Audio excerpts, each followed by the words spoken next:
Hi hello నమస్తే welcome back to my channel. నా పేరు నవ్య అండ్ మీరు చూస్తున్నారు అన్స్టెబిలైజ్డ్ మైండ్. సో ఇది వచ్చేసి నా మనసులో మాట అనే సిరీస్. ఈరోజు నేను ఒక ఫస్ట్ ఎపిసోడ్ స్టార్ట్ చేస్తున్నాను. ఫస్ట్ ఏమాత్రం లేట్ చేయకుండా let's get to the video.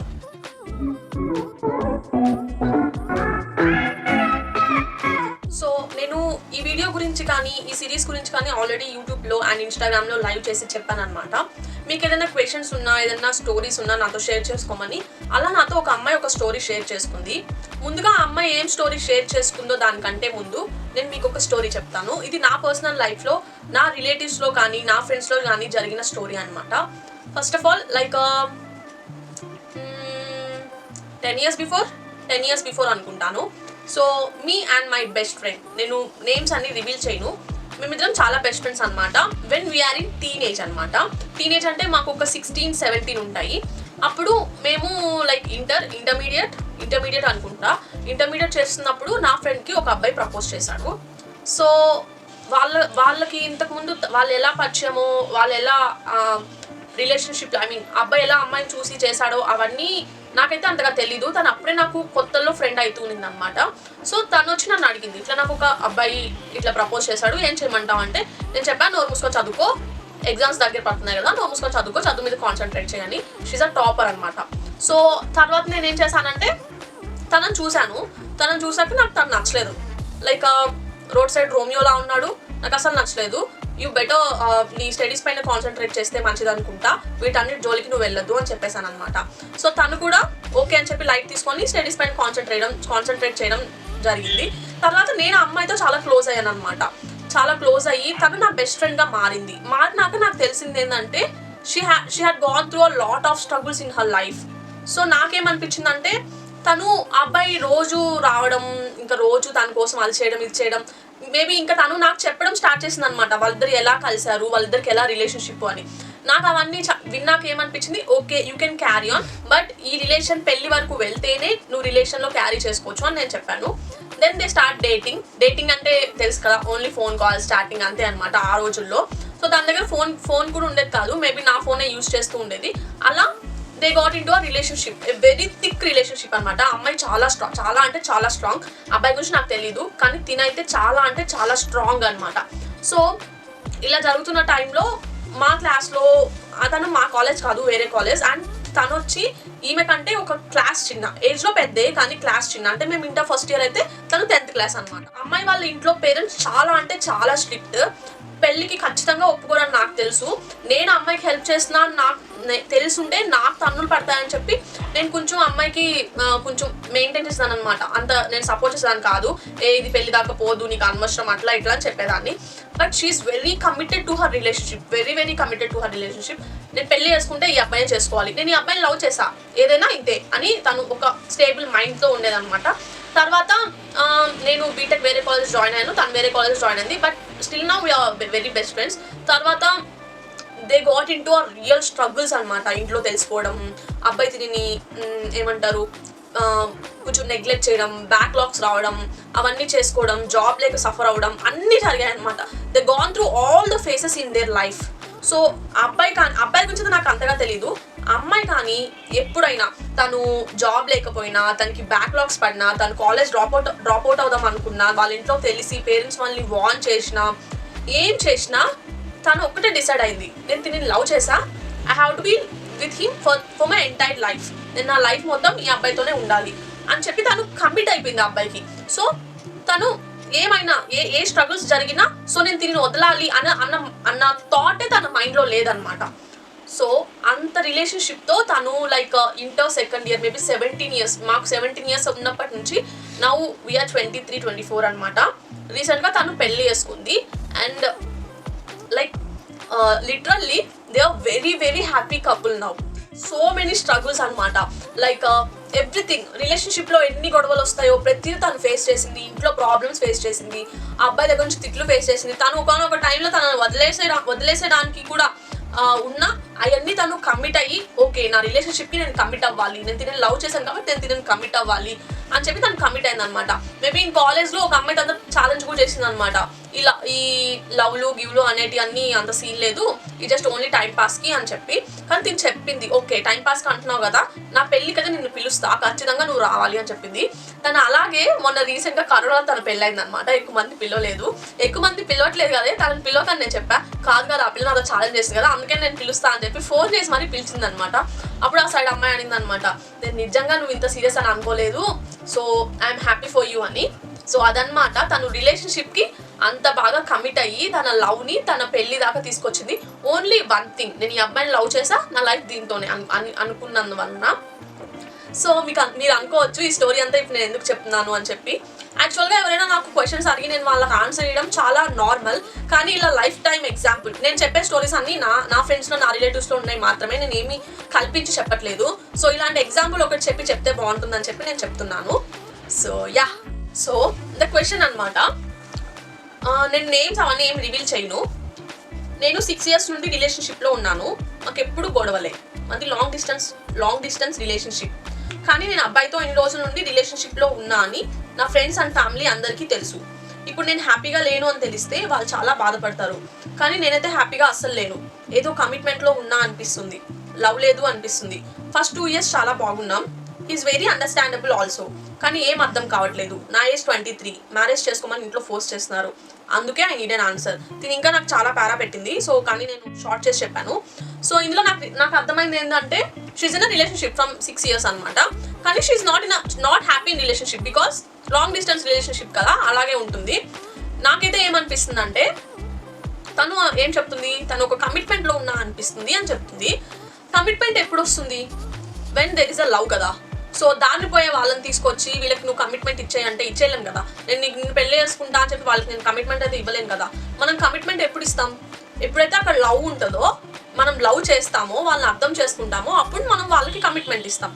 So this is a point కదా. సో ఓకే, కమిట్మెంట్ ఎప్పుడు వస్తుంది, when there is love commitment will come అనమాట. ఫస్ట్లో మేము లవ్ చేసుకున్నాం, తర్వాత కొన్ని రోజులు గడిచాయి, ఇప్పుడైతే లవ్ లేదు, కానీ లవ్లో ఉన్నామని కమిట్ అయ్యి ఉన్నాం, కానీ లవ్ లేదు అని చెప్తారనమాట చాలా మంది. కానీ ఫస్ట్లో అయితే లవ్ చేసుకున్నారు కదా, కమిట్మెంట్ ఎవరికి ఇచ్చారు, మీరు లవ్ చేసుకున్న పర్సన్కే ఇచ్చారు. లవ్ చేసిన పర్సన్తోనే మీరు కమిట్ అయ్యారు, కమిట్ అయిన పర్సన్నే మీరు లవ్ చేశారు. కానీ ఇప్పుడు ప్రేమ లేదు అని మీరు అనుకుంటున్నారు, ఎందుకంటే మేబీ సమ్ ఇష్యూస్, కొన్ని మిస్అండర్స్టాండింగ్స్ ఏమైనా జరిగి ఉండొచ్చు. సో అందుకని మీరు కమిటెడ్ కాదు అనుకుంటున్నారు. కానీ baby you are committed to 1 person only. No, మీరైతే ఒక్క పర్సన్తోనే కమిట్ అయ్యారు కదా. So cheese you are matured. మీరైతే 10 మంది పర్సన్స్కి కమిట్మెంట్ ఇవ్వలేదు కదా. సో మీరు 10 మంది పర్సన్స్తో కమిట్మెంట్ ఇచ్చినప్పుడు అది బిజినెస్ అవుతుంది. When you're loving your person and when you gave a commitment to a person, it's called love. Okay, మీరు లవ్ లేదు అనుకుంటున్నారు due to some misunderstandings that happen between you. And కొంతమంది వాళ్ళిద్దరు లవ్ చేసుకుంటుంటారు, కానీ commitment అవ్వరు అనమాట. అంటే వాళ్ళ కమిట్మెంట్ ఎక్కడి వరకు వాళ్ళకి తెలియదు, ఇద్దరు పెళ్లి వరకా లేదంటే ఇన్ని ఇయర్స్ అని వాళ్ళకి తెలియదు. They need to grow up. So చాలా మంది అడుగుతారు అనమాట, రిలేషన్షిప్లో ఎలా ఇంత స్ట్రాంగ్గా ఉంటారు. ఐ మీన్ కొంతమంది కపుల్ గోల్స్ అనుకుంటుంటారు కదా, రిలేషన్షిప్లో ఎలా ఇంత స్ట్రాంగ్గా ఉంటారు, ఎలా ఇన్ని ఇయర్స్ మీరు ఇట్లా నెట్టుకొస్తారు, you're a very happy couple అని చెప్పి మీరు సోషల్ మీడియాలో చూస్తుంటారు కదా. ఓకే, మీరు చూసినంతా నిజమే, కానీ వాళ్ళకి మిస్అండర్స్టాండింగ్స్ ఉంటాయి, వాళ్ళకి అప్ అండ్ డౌన్స్ ఉంటాయి, everything, but they are committed కదా. అందుకని వాళ్ళు అలా రిలేషన్షిప్ మెయింటైన్ చేస్తూ దాన్ని పెళ్లి వరకు లేదంటే వాళ్ళ లైఫ్ లాంగ్ వాళ్ళ ఎండ్ వరకు తీసుకొస్తారు. నన్ను శ్రీకాంత్ కూడా చాలా మంది అడిగారు అనమాట, మీరు ఎలా ఇంత రిలేషన్షిప్ని ఇలా స్ట్రాంగ్ పెట్టుకుంటారని. That's called commitment baby. Srikanth నన్ను తిట్టినప్పుడు, నేను శ్రీకాంత్ తిట్టినప్పుడు ఓకే చలో you take care, I will take care అని చెప్పి మేము చెప్పలేం కదా. Because we're committed to one word అనమాట. నేను నీతో లైఫ్ లాంగ్ ఉంటాను, నువ్వు నాతో లైఫ్ లాంగ్ ఉండు అని చెప్పి we're committed. So that's why ఉన్నాం. కమిట్మెంట్ అనేది పాపమో శాపమో అయితే కాదనమాట. It's a pillar for relationship. It's called వరం. రిలేషన్షిప్ అనేది, కమిట్మెంట్ అనేది ఒక వరం అనమాట. కమిట్మెంట్ ఎప్పుడైనా లవ్తోనే వస్తుంది. నేను శ్రీకాంత్ ఒకవేళ రిలేషన్షిప్లో కమిట్మెంట్ అవ్వకపోయింటే it's just time pass, marriage కూడా చేసుకొని ఉండకపోయి ఉండొచ్చు.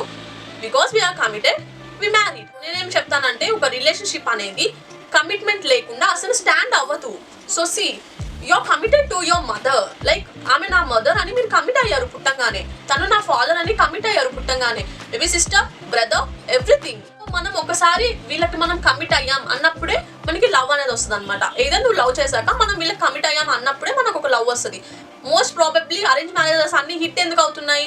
సో పేరెంట్స్ నాకు పెళ్లి చేస్తారు, నేను ఈ పర్సన్తోనే నేను లైఫ్ లాంగ్ ఉండాలి అని అక్కడ బ్రైడ్ అండ్ గ్రూమ్ కమిట్ అవుతారు కాబట్టి they will love each other అనమాట. లవ్ మ్యారేజెస్ అన్ని ఎందుకు ఫ్లాప్ అవుతాయంటే వాళ్ళు ముందే అన్ని తెలిసేసుకుంటారు అండ్ వాళ్ళు ఏమనుకుంటారు, మనం కమిట్మెంట్ అనేది ఒకటి ఉంటుందని కూడా వాళ్ళకి తెలియదు అనమాట. సో పీపుల్ ఏమనుకుంటారంటే నేను లవ్ లోనే ఉన్నాను, నేను కమిట్మెంట్ లో ఉన్నాను, నేను లవ్ లో లేను అనుకునే వాళ్ళల్లో చాలా మెచ్యూరిటీ ఉంది. ఆ మెచ్యూరిటీని మీరు యూజ్ చేసుకోండి. సి అన్లెస్ ఇఫ్ లైక్ అటు సైడ్ ఉన్న అబ్బాయి కానీ అమ్మాయి కానీ వాట్ ఎవర్ మిమ్మల్ని హింసిస్తున్నారా, కొడుతున్నారా, then I'm not telling about this. చిన్న చిన్న గొడవలు అనేది ఏ రిలేషన్షిప్ లో అయినా ఉంటుంది అనమాట. మీరు if you are loving a person and మీరు అనదర్ పర్సన్ మీద మీకు లవ్ వచ్చింది, maybe the issues you have faced in a previous relationship, then see ఒక పర్సన్ ని లవ్ చేస్తున్నప్పుడు ఇంకో పర్సన్ మీద లవ్ రావడం ఇంపాసిబుల్ థింగ్ అనమాట. మీకు అలా వచ్చిందంటే choose for the second one only. See you are not committed to first one, only మీరు లవ్ చేశారు అంతే. సో కానీ మీకు ఇక్కడ వేరే పర్సన్తో రిలేషన్షిప్ లేదు, ఐ మీన్ మీకు లవ్ పుట్టట్లేదు, మీకు ఫస్ట్ పర్సనే మీకు చాలా ఇష్టం కానీ ఎందుకో ఇంత లైఫ్లో ఉండలేదేమో అనిపిస్తుంది. కానీ ఏ రిలేషన్షిప్లో అయినా మీరు చూస్ చేసుకున్న సెకండ్ పర్సన్తో అయినా థర్డ్ పర్సన్ వాట్ ఎవర్ మీకు ఖచ్చితంగా గొడవలు అయితే వస్తాయి, అప్ అండ్ డౌన్స్ అయితే ఉంటాయి. So you have to committed to your relationship. So మనం ఒకరికి కమిట్ అయ్యాం అన్నప్పుడే ప్రేమ లైఫ్ లాంగ్ ఉంటుంది అనమాట, లైఫ్ టైం మారుతుంది. లవ్ మ్యారేజెస్ లో చాలా మంది బాయ్ ఫ్రెండ్ కానీ గర్ల్ ఫ్రెండ్ కానీ ఎందుకు కమిట్ అవ్వరు, ఎందుకు బ్రేకప్స్ అయిపోతున్నాయంటే you're having a choice there. See you're not a legal, మీరు ఆ పని లీగల్ గా చేయలేదు. No one knows that. Maybe కొంతమంది రిలేషన్షిప్ లో ఉన్నట్టు కొంతమంది తెలిసి ఉంటుంది, కొంతమంది తెలిసి ఉండదు అనమాట. Maybe most of the love లో కానీ వాళ్ళ పేరెంట్స్ కి కానీ అందరికి తెలియకుండా కాన్ఫిడెన్షియల్ గా మెయింటైన్ చేస్తుంటారు. Then you are having a choice there. మీకు చాయిస్ ఉంటుంది అనమాట, ఇలా కాకపోతే ఇలా, ఓకే గొడవ అయిందా, ఓకే నెక్స్ట్ బ్రేకప్. అందుకనే మోస్ట్ లవ్ స్టోరీస్ బ్రేకప్ అవుతాయి అనమాట. అరేంజ్ మ్యారేజ్ లో అలా కాదు కదా, యూఆర్ లీగల్. మీకు ఏదైనా ఇబ్బంది వస్తే మీ పేరెంట్స్ కానీ లేకుంటే ఎవరైనా మధ్యలో ఉన్న వాళ్ళు కానీ మీకు నచ్చ చెప్తారు, ఇది కాదు ఇలా అని చెప్తారనమాట. అందుకని అరేంజ్ మ్యారేజెస్ అన్ని హిట్ అవుతాయి. When see here also you're having a commitment in your relationship, then only you're having that thickness, that bond in your relation up to a lifelong అనమాట. చాయిస్ అని నేను ఎందుకు అన్నానంటే లవ్ మ్యారేజ్ లో choice ఉంటుంది obviously, arrange marriage లో you don't have a choice. Like that mom dad లో మనకి choice ఉండదు. సో పుట్టినప్పుడు వీళ్ళు మమ్మీ అంటే మమ్మీ అనే అనాలి. నాకు ఈ మమ్మీ నచ్చలేదు, నేను వేరే మమ్మీని చూసుకుంటా అంటే కుదరదు కదా. మమ్మీ కొడుతుంది, మమ్మీ తిడుతుంది, మమ్మీ ఇంట్లో నుంచి వెళ్ళిపోమంటుంది, డాడీ కొడతాడు, డబ్బులు ఇడు, అయినా కానీ మనం ఎక్కడ వెళ్ళట్లేదే. కానీ లైఫ్ పార్ట్నర్ లో చూస్ చేసుకున్న తర్వాత ఎందుకు వెళ్ళిపోతున్నాం అంటే you're seeing that person is external, so this person is external in my life, బయట వ్యక్తి నా లైఫ్ లోకి వచ్చింది కాబట్టి నేను దీంతో ఇలాగే బిహేవ్ చేయాలి అని మనం అనుకుంటాం. So that relationship is gonna be breakup or some misunderstandings అనమాట. తను ఏం చేసినా వాళ్ళు ఏం చేసినా వీళ్ళు మన వాళ్ళు అనుకొని చూడండి, the relationship is very awesome. So commitment ఉన్నప్పుడే ప్రేమ ఎక్కువ పుడుతుంది అనమాట. ఎందుకంటే మనం ఆ ప్రేమను వేరే వాళ్ళతో పంచలేం కదా. ఇప్పుడు మమ్మీ తిట్టిందని చెప్పి వేరే వాళ్ళు ఇదిగో మా మమ్మీ అని చెప్పి మమ్మీకి ప్రేమను పంచలేం.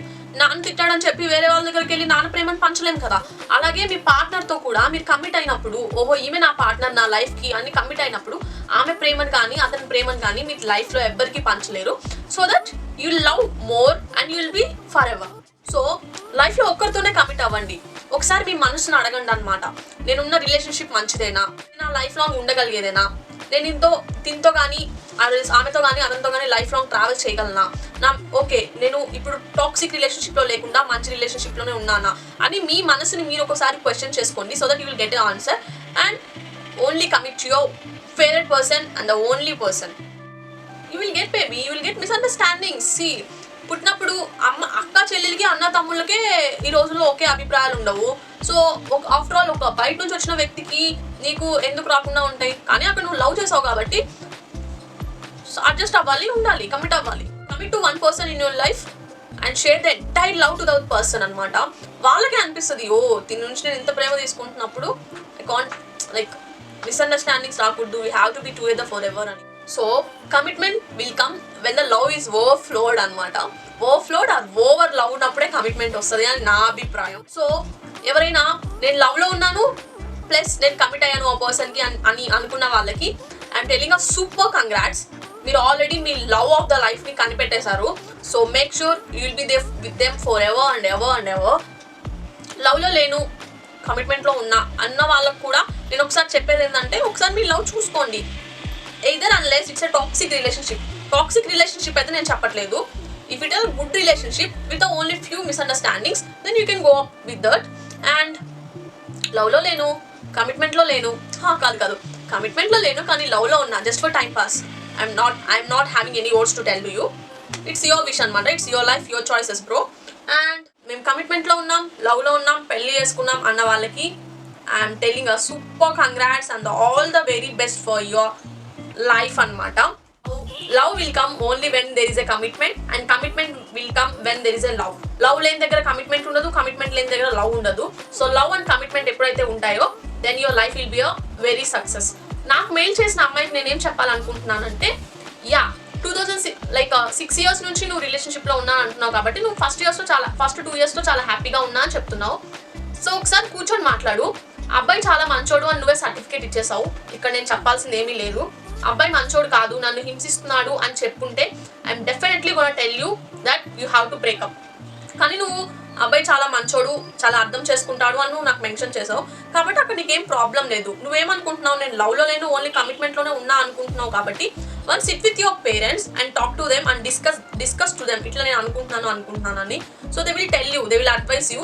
ఎందుకంటే లవ్ అంటే మీ ఇద్దరి మధ్యలో ఉండొచ్చు, కానీ ఒక పెళ్లి అంటే 2 కుటుంబాల మధ్యలో కాబట్టి you can talk to them. అబ్బాయితో కూడా కూర్చొని మాట్లాడు, ఇలా నాకు అనిపిస్తుంది, ఏంటి నీ అభిప్రాయం అని చెప్పి. ఆ అబ్బాయి చాలా మంచోడు, ఫస్ట్ 2 years నేను హ్యాపీగా ఉన్నాను అన్నప్పుడే నాకు అర్థమైపోయింది. మేబీ మీది లాంగ్ డిస్టెన్స్ రిలేషన్షిప్ కాబట్టి మేబీ నీ లోన్లీనెస్లో కానీ ఆ అబ్బాయి లోన్లీనెస్లో కానీ కొంచెం చిరాకు రావచ్చు. టాక్సిక్ రిలేషన్షిప్ అయితే నేను ఈ మాటలు చెప్పను, మంచివాడని చెప్పావు కాబట్టి నేను చెప్తున్నా. సో కమిట్ అయ్యా అని నువ్వే అంటున్నావు, నువ్వు చాలా మెచ్యూర్డ్ అనమాట, నువ్వు కమిట్ అయ్యావు అని చెప్పావు కాబట్టి. So make sure you talk with them. And త్వరలో నాకు ఈ రోజు నీ ప్రాబ్లమ్ని మెయిల్ చేసినట్టే రేపు నాకు గుడ్ న్యూస్ని కూడా మెయిల్ చేయి, either your gonna marry or something. So కూర్చొని మాట్లాడి అన్ని సర్దుకున్నాక and all the very best for your future. So అదనమాట సంగతి. అదండి ఇవాళ ఒక అమ్మాయి నాకు చెప్పిన స్టోరీ మీకు ముందు చెప్తున్నా with a life incident. So maybe నాకు కొన్ని ఫ్యూచర్లో వచ్చే వాటికి లైఫ్ ఇన్సిడెంట్స్ ఉండవేమో. So I will make sure to tell any life incident that happened in my subscribers or my followers. So ఇలాంటి స్టోరీస్ మీరు నాకు చెప్పాలనుకుంటుంటే డిస్క్రిప్షన్లో నా ఇన్స్టాగ్రామ్ లింక్ ఉంది, అక్కడ వెళ్ళి నన్ను ఫాలో చేసి నాకు మెసేజ్ చేయండి. ఆర్ ఎల్స్ నా మెయిల్ ఐడి ఇస్తాను, నా మెయిల్ ఐడికి మెయిల్ చేయండి. సో ఇలాంటి వీడియోస్ నేను ప్రతి వెడ్నెస్డే పెడతాను. So make sure you subscribe to my channel for the notification. And if you like the video please give it a big thumbs up. So మీరు ఈ వీడియోలో ఏదన్నా కొత్తగా తెలుసుకున్నట్లయితే లైక్ చేయండి, కామెంట్ చేసి నాకు చెప్పండి ఎలా ఉందో. And please make sure you subscribe to my channel. So until unless మళ్ళీ కలుసుకుందాం వేరే వీడియోలో. అప్పటి వరకు please stay home, stay safe. Bye.